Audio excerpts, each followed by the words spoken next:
하버드 대학교 심리학 연구팀은 이런 실험을 했다. 인생에서 극심한 불행이나 실패를 경험한 사람들과 평탄하고 무난한 삶을 살아온 사람들을 비교했을 때 누가 더 높은 회복력과 성공 확률을 보이는지를 분석한 것이다. 결과는 놀라웠다. 적당한 스트레스나 불행을 겪은 사람일수록 인생 후반에 더 높은 집중력, 더 깊은 몰입, 더 강한 인내심을 보였다. 이들은 문제 앞에서 도망치지 않고 해결하려는 경향이 강했다. 하버드 연구진은 이를 포스트 마이너스 트로매틱 그로스 회상 후 성장이라 불렀다. 즉, 불행은 단순히 상처가 아니라 성공의 근육을 단련시키는 훈련장이었던 것이다. 그런데 흥미로운 건 불행을 겪은 모든 사람이 성공한 건 아니다는 점이다. 같은 고통을 겪어도 어떤 사람은 끝없이 무너지고 어떤 사람은 그 불행을 계단으로 삼아 훌쩍 뛰어오른다. 그 차이는 뇌가 불행을 해석하는 방식, 그리고 본능을 다루는 기술에 있다. 첫째, 불행은 뇌를 리셋시키는 가장 강력한 자극이다. 스탠포드 의과대학의 신경과학 연구에 따르면 사람이 절망감이나 실패감에 빠졌을 때 뇌의 특정 부위, 특히 전전두엽 프리프론털 코텍스과 편도체 에미그달러가 폭발적으로 활성화된다. 이건 단순한 스트레스 반응이 아니다. 우리 뇌는 지금 이 상황을 극복하지 않으면 생존할 수 없다는 신호를 받는다. 이 순간부터 뇌는 재학습 모드로 전환된다. 즉, 불행은 뇌에게 지금이 바로 성장해야 할 때다라는 명령을 내리는 순간이다. 하버드의 뇌심리학자 로라 킹 박사는 이렇게 말했다. 행복할 때보다 불행할 때 인간의 뇌는 훨씬 더 빠르게 배우고 더 강하게 변화한다. 이건 단순한 위로의 말이 아니라 진화적으로 인간이 살아남기 위해 설계된 생존 시스템이다. 둘째, 진화는 불행 속에서만 일어났다. 생각해보자. 인류의 조상은 평온한 초원에서 태평하게 살았을까? 아니다. 진화는 언제나 위기와 고통, 불행의 연속이었다. 먹을 게 떨어지면 더 멀리 이동해야 했고, 추위가 닥치면 불을 피워야 했고, 적이 나타나면 서로를 보호하기 위해 협력해야 했다. 즉, 인간의 뇌는 불행을 회피하는 구조가 아니라 불행을 통해 적응하는 구조로 만들어졌다. 진화 생물학적으로 불행은 생존의 트리거였다. 그래서 오히려 너무 평탄한 환경에서 자란 사람은 결정적 순간에 성장 신호를 놓친다.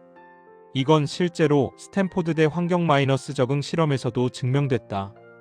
평생 순탄한 환경에서 자란 그룹보다 유년기에 역경을 경험한 그룹이 리더십, 공감력, 위험 대처력에서 훨씬 높은 수치를 보였다. 셋째, 뇌는 고통을 통해 새로운 회로를 만든다.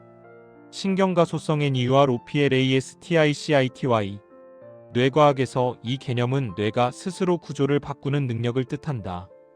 우리가 불행을 경험할 때 뇌는 고통을 단순히 견디는 것이 아니라 새로운 회로를 만든다. 예를 들어보자. 스티브 잡스는 30세에 자신이 만든 회사에서 쫓겨났다. 당시 그는 내 인생에서 가장 굴욕적인 순간이었다고 말한다. 하지만 그 경험이 없었다면 픽사도 아이폰도 존재하지 않았을 것이다. 그는 나중에 스탠포드 졸업식 연설에서 이렇게 말했다. 인생의 점들은 미래에서 연결된다. 그때는 몰랐지만 지금 돌아보면 그 불행이 모든 걸 가능하게 했다. 불행한 시절은 뇌의 기존 회로를 부수고 새로운 연결을 만들게 한다. 이건 단순한 멘탈 강화가 아니라 물리적 변화다. 뇌세포 간의 연결이 새롭게 조합되고 새로운 사고 패턴이 생겨난다. 그래서 극한의 실패를 겪은 사람일수록 사고의 깊이가 다르다. 넷째, 본능적으로 불행을 피하려는 사람은 평생 제자리다. 인간의 본능은 안정을 추구한다. 이건 진화적으로 생존을 위한 시스템이었다. 문제는 현대 사회에서는 이 본능이 오히려 독이 된다는 것. 지금의 불편함을 피하려는 순간 뇌는 성장 신호를 차단한다. 위험하지 않다고 인식하면 도파민 분비를 멈추기 때문이다.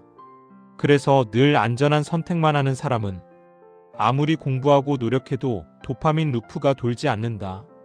즉, 뇌는 배우지 않는다.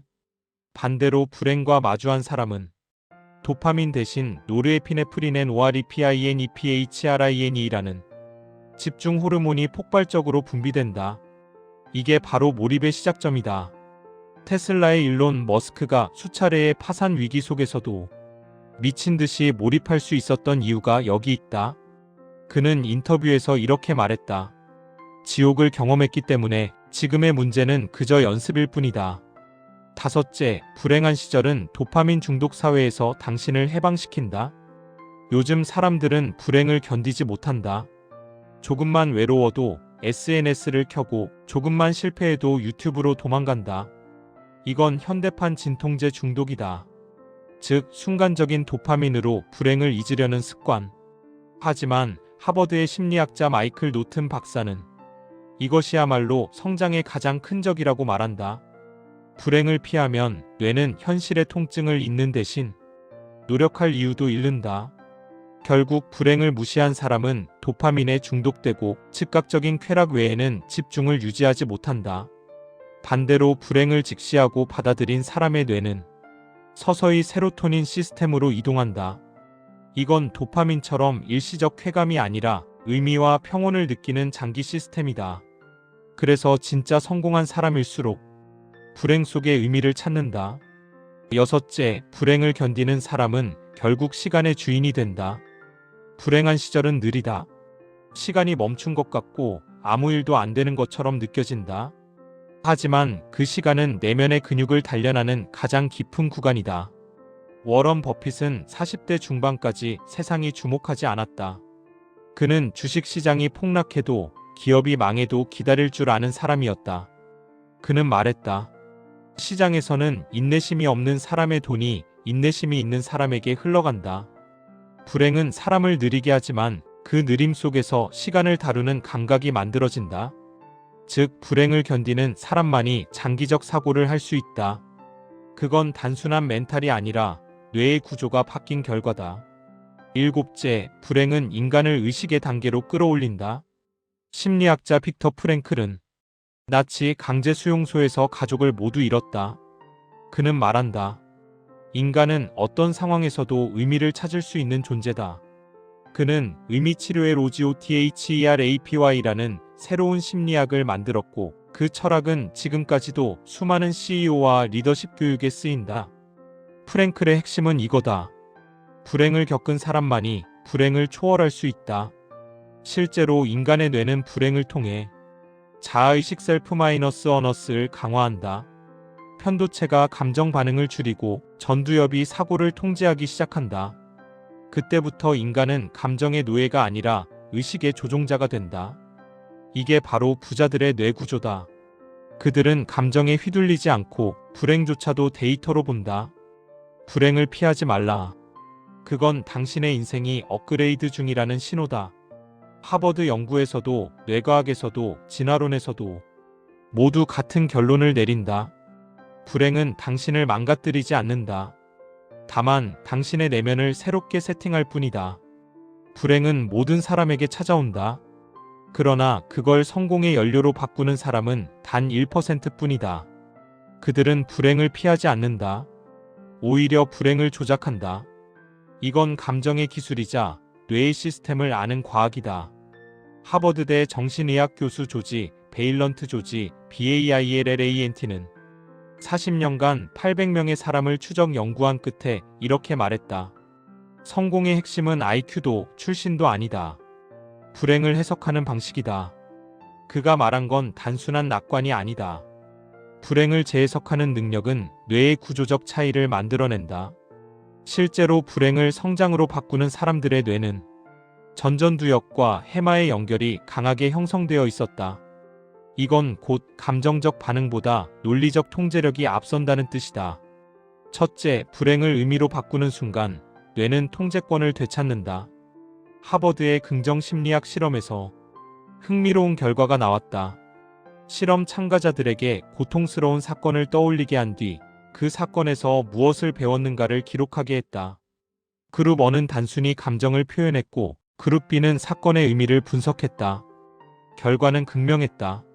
3주 후 그룹 B의 스트레스 수치는 40% 이상 낮았고 집중력과 생산성은 오히려 향상됐다. 뇌파 분석 결과 그룹 B는 전전두엽의 활동이 증가하며 감정 회로 편도체의 과도한 활성화를 억제했다. 즉, 이 불행은 나에게 어떤 의미가 있는가라는 질문 하나가 뇌의 시스템을 전환시킨 것이다. 스티브 잡스가 자신이 만든 애플에서 쫓겨났을 때 그는 한동안 방황했다. 하지만 그는 나중에 이렇게 말했다. 애플에서 쫓겨난 건 인생 최고의 행운이었다. 그 불행 덕분에 나는 다시 창의적일 수 있었다. 그는 단순히 고통을 견딘 게 아니라 재해석했다. 불행을 끝이 아니라 새로운 자유로 본 것이다. 이게 바로 의미 전환 REFRAMING의 힘이다.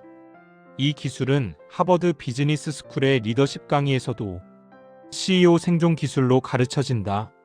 둘째, 불행 속에서도 루틴을 유지하는 사람이 성공한다. 불행할수록 사람들은 일상을 놓친다. 식사, 수면, 운동 모든 게 무너진다. 하지만 뇌과학은 말한다. 혼란 속에서도 일상을 지키는 루틴은 전전두엽을 안정시킨다. 스탠포드 신경학 연구소는 극심한 스트레스 상황에 놓인 사람들을 관찰했다. 루틴이 무너진 그룹은 편도체 과활성으로 공포와 불안이 증폭되었고, 루틴을 유지한 그룹은 코르티솔 분비량이 절반 이하로 떨어졌다. 일론 머스크는 테슬라가 파산 직전일 때도 매일 새벽 7시에 출근했다. 그의 하루는 지옥 같았지만 그 루틴 하나가 그의 뇌를 무너지지 않게 했다. 그는 말했다. 모든 게 망가질 때 내가 통제할 수 있는 건 오직 오늘의 루틴뿐이었다. 불행 속에서 일상을 유지하는 건 단순한 습관이 아니다. 그건 뇌에게 아직 통제 중이다라는 신호를 주는 것이다. 이 신호 하나가 절망의 루프를 끊는다. 셋째, 불행의 순간에 호기심을 선택한 뇌가 더 오래 산다. 하버드 행동과학 연구소에서 진행된 유명한 실험이 있다. 실험 참가자에게 당신이 지금 실패했다고 상상해보라고 한 뒤 두 그룹으로 나누었다. 하나는 단순히 좌절하게 하고 다른 하나는 그 상황에서 무엇을 배울 수 있을까? 라고 묻는다. 두뇌 스캔 결과 두 번째 그룹의 뇌에서는 도파민이 다시 분비되기 시작했다. 즉, 불행 속에서도 호기심을 가지는 뇌는 스스로 동기부여를 회복한다는 것이다. 뇌는 호기심을 느낄 때 편도체의 불안을 억제하고 전두엽의 창의성 영역을 깨운다. 이게 바로 실패를 분석하는 CEO의 뇌 구조다. 워런 버핏은 이렇게 말했다. 나는 실패를 두려워하지 않는다. 다만 그 실패에서 배우지 않는 걸 두려워한다. 그는 불행을 감정 사건으로 보지 않고 데이터로 본다. 그래서 무너질 때마다 오히려 냉정해진다. 이건 타고난 성격이 아니라 훈련된 사고 패턴이다. 즉, 불행을 분석하는 사람은 결국 운을 조작하는 사람이 된다. 넷째, 불행을 감추지 않는 사람만이 진짜 회복한다. 심리학자 브레네 브라운은 취약함의 용기 더 파워 오브 벌르너러빌리티에서 이렇게 말했다. 불행을 감추는 사람은 부끄러움을 키운다. 하지만 불행을 드러내는 사람은 공감을 얻는다. 하버드의 사회신경과학 연구에 따르면 감정을 숨기는 사람의 뇌는 편도체와 자율신경계의 스트레스 반응이 2배 이상 지속된다. 반면 감정을 표현하고 공유한 사람은 미러뉴런 시스템이 활성화되어 타인의 공감으로부터 세로토닌이 분비된다. 이건 단순한 위로가 아니다. 실제로 뇌의 회복 메커니즘이 작동하는 과정이다. 그래서 부자들은 실패를 감추지 않는다. 그들은 인터뷰에서 불행을 당당히 말한다. 그건 약함이 아니라 뇌를 다시 작동시키는 복구 프로세스다. 다섯째, 불행은 내면의 근육을 키우는 헬스장이다. 오프라 윈프리는 어린 시절 성폭행과 가난, 차별을 동시에 겪었다. 하지만 그녀는 그 불행을 숨기지 않았다. 오히려 전 세계 여성들의 트라우마를 치유하는 데 사용했다. 그녀는 말했다. 고통은 나를 깨뜨리지 않았다. 고통은 나를 단련시켰다. 하버드의 회복 탄력성 연구 리질리언스 프로젝트에 따르면 고통을 회피하지 않고 직면한 사람들은 뇌의 시상하부- 전전두엽 연결이 강화되어 불안에 대한 내성이 3배 이상 높아졌다. 즉, 불행을 버텨낸 경험은 신체적으로도 정신적으로도 근육처럼 축적된다. 그래서 다음 위기가 와도 덜 무너진다. 이게 바로 정신적 근육 멘털 머설의 과학적 근거다. 여섯째, 불행을 기록하는 사람은 미래를 예측할 수 있다. 하버드의 데이비드 브룩스 교수는 성공한 사람들에게서 공통점을 발견했다. 그들은 모두 자신의 불행한 시절을 글로 남겼다. 그 이유는 단순하다. 기록은 감정을 객관화시키고 객관화된 감정은 통제가 가능하기 때문이다. 심리학 실험에서도 감정을 글로 표현한 사람들은 단순히 생각으로만 정리한 사람보다 우울감이 빠르게 감소했다. 뇌의 활동 역시 감정 처리 영역 편도체에서 인지 통제 영역 전전두엽으로 이동했다. 즉 쓰는 행위가 뇌의 전환 스위치다. 워런 버핏이 매일 투자 일지를 쓰는 이유, 일론 머스크가 실패의 과정을 문서로 기록하는 이유가 바로 이거다. 그들은 감정을 데이터화한다. 불행마저 기록하는 사람은 결국 패턴을 읽는 사람이 된다. 일곱째, 불행은 감정적 저축을 만든다. 성공한 사람들은 공통적으로 이렇게 말한다. 예전엔 별일도 아닌 일에 흔들렸는데 지금은 웬만한 일엔 감정이 안 흔들린다. 이건 단순히 멘탈이 강해진 게 아니다. 감정의 내성이 축적된 결과다. 하버드의 사회심리학자 데니얼 길버트는 이걸 이모셔널 세이빙 감정적 저축이라 부른다. 불행한 경험은 감정적 통장의 내성을 쌓는다.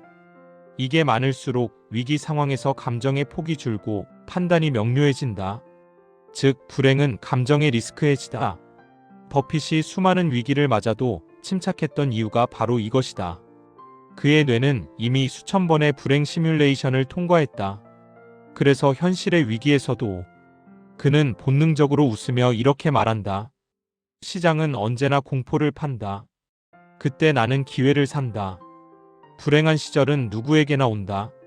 하지만 그것을 의미화하고 기록하고 루틴으로 관리하고 감정적으로 저축하는 사람만이 그 불행을 성공의 설계도로 바꾼다. 불행의 끝에서 대부분은 무너진다. 그러나 극소수의 사람은 그때 시작한다. 같은 고통인데 결과가 정반대다. 하버드 심리학자들은 이 차이를 이렇게 정의했다. 무너진 사람은 감정 중심의 뇌를 썼고 일어선 사람은 의미 중심의 뇌를 썼다. 이 말은 곧 성공은 환경의 문제가 아니라 뇌의 사용법이라는 뜻이다. 첫째, 불행의 순간에 행동을 선택하는 뇌. 하버드 행동경제학 연구팀은 인생의 위기를 맞은 사람 300명을 추적했다. 그중 90%는 불행 속에서 아무것도 하지 않았다. 하지만 단 10%, 즉 행동을 한 사람들은 6개월 뒤 완전히 다른 결과를 얻었다. 단순히 움직였다는 사실이 뇌의 절망 루프를 깨뜨린 것이다. 이건 생리학적으로 설명 가능하다. 운동하거나 움직이면 뇌에서 BDNF-BIAIM-derived NEUROTRPHIC 팩터라는 단백질이 분비된다.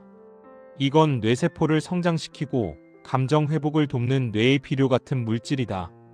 불행의 순간에 몸을 움직인 사람은 생각이 변하기 전에 뇌부터 리셋된 것이다.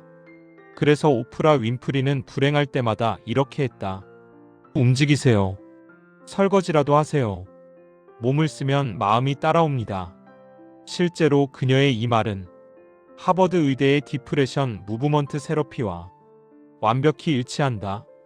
불행을 생각으로 이기려 하면 실패한다. 하지만 행동으로 바꾸면 뇌가 이긴다.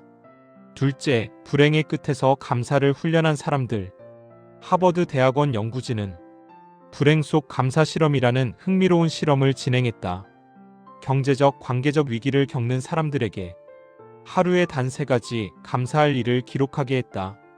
3개월 후 그들의 세로토닌과 옥시토신 수치가 안정되었고 수면의 질이 향상되며 스트레스 호르몬인 코르티솔이 40% 감소했다. 이건 단순한 마인드 컨트롤이 아니다. 감사 훈련은 뇌의 편도체 반응을 억제하고 전전두엽의 판단 회로를 활성화시킨다. 즉, 불행 속 감사는 감정을 억누르는 게 아니라 뇌의 화학 반응 자체를 바꾸는 것이다. 워런 버핏이 매일 아침 일어나면 오늘도 살았다. 오늘도 기회가 있다.